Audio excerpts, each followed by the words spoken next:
John Batchelor. This is Hotel Mars episode N. David Livingston, Dr. Space, joins me. David, good evening to you. The road ahead is for NASA and NASA's budget. And we're looking very carefully at the NASA budget because there are choices in it now to be reviewed always by the American people at the polls, but also by people who follow this very carefully as their profession and confidence.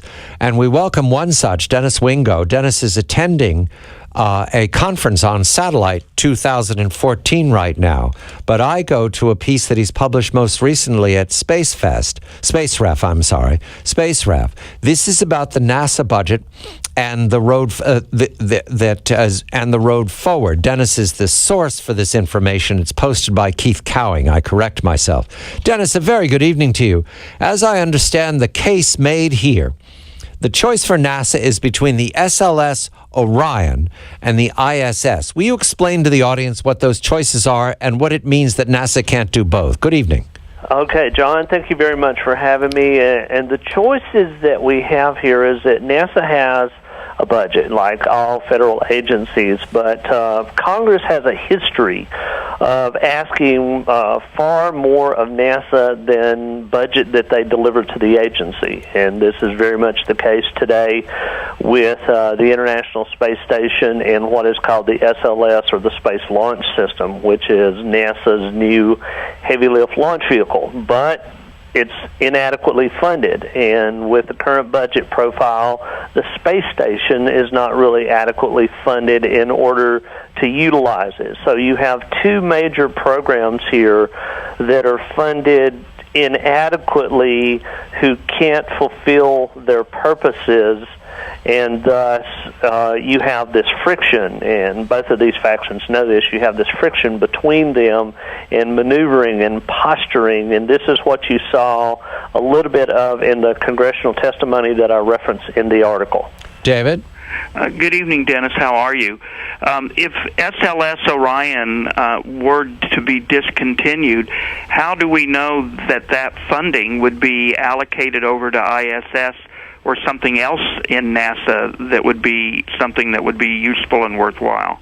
You have absolutely no confidence in this at all, and the reality is, and David, you've been around this a long time as well, is that with the congressional kind of coalition that funds the SLS, the Orion system, that's not going to change, and the support for the International Space Station is not going to change. So the political reality is that unless we can develop a moral and philosophical foundation for the space station and the SLS, neither one of these programs are going to prosper, and like many other government programs, are both going to limp along until one or the other has a catastrophe, and then the commissions happen and all the other things, but it's not going to change anytime soon, at least until after the next presidential election. Dennis Wingo is CEO and founder of SkyCorp Incorporated. He has many decades working in computer science as well as aerospace industry, and we're calling upon his sense of proportion now because of the choices NASA's plunged into. Dennis, the SLS Orion can be controversial because of the scale of the budgeting. You say it's inadequate, but that's a lot of money that's going into it, and the fact that we now have, at best, the first launch, the early launch in 2017. Is that pace correct for your understanding of the future? Can we make the American people wait another 3 years before they get a result on manned space? Well, it's absolutely the case that this pace will be held, and I do believe that the congressional support is there, and the SLS will launch in 2017. But what you have on the 2017 launch is a system that is inadequate for the task that it is designed for. It has an upper stage, which in these upper stages put payloads beyond low Earth orbit towards the moon or Mars or wherever NASA wants to go. The asteroid mission is one that they're talking about now, but it doesn't have an upper stage adequate to do that. And so since they don't have any money, that it's going to take another 4 years before the next launch with another upper stage, and that's unsustainable. NASA Associate Administrator Bill Gerstenmaier has stated that for SLS to be even viable, it must fly once a year.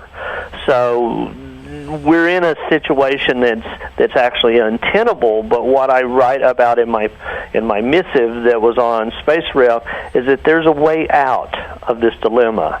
The SLS Orion, they want to do things, exploration, without the space station, and the space station operates currently without SLS Orion.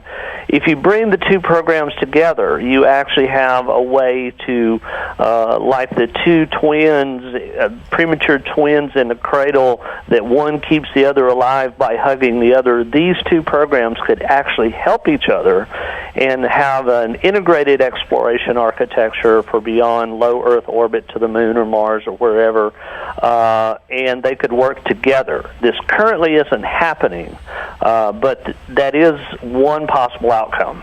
David? Dennis, many people that I talk with really want to see a focus on an Earth-Moon or cislunar transportation system to be able to develop a commercial economy. Do you see any chance of that happening? Well, I think if you take the 70 tons of payload that the SLS can put to the space station, it can put about 65 of its 70 tons theoretical to the space station, and then like what was proposed by NASA in the late 1980s, you could have an exploration architecture to the moon and to the asteroids and possibly even on to Mars, with the space station being a depot. It's kind of like what I call the St. Louis of space. St. Louis was the jumping off for America's westward expansion in the last century, and the International Space Station, coupled with the SLS Orion, could become the St. Louis of space and jumping off to the solar system. Dennis, Elon Musk has big dreams, and one of them is Falcon Heavy. Can that fill this need and get off? They can use that to go to the moon and also sustain ISS? It absolutely could. The politics of the situation at this time and until at least after the next presidential election precludes it, and until Falcon Heavy flies, which will be about the same time. So more than likely what you will see is another kind of reevaluation, but my congressional sources tell me that Congress feel that they made a terrible mistake in 2009 in completely changing course, and they changed course in 2005, and so the congressional support will tend to want to support the status quo, whatever that status quo is. That means SLS, ISS together, both inadequately funded, and some money for Falcon 9, but not a drive for Falcon Heavy to replace SLS. Is that the status quo? Yeah, I don't think there. No one's suggesting that, and Elon's not even suggesting that. And at Satellite 2014, which I am at this week, which is actually the real commercial space industry, which is a $300 billion a year commercial geosynchronous satellite industry, SpaceX is actually, its major business is going to be coming from that sector, and so as time goes on, the likelihood exists that SpaceX will become less dependent on the government to a point where it will be able to stand without any government involvement. David? Dennis, do you see at this conference that you're at a lot of the entrepreneurs, the small nanosats, CubeSat people there for the commercial satellite industry? No. With a caveat, one company is, which is Canopus/Daria. These are actually friends of mine.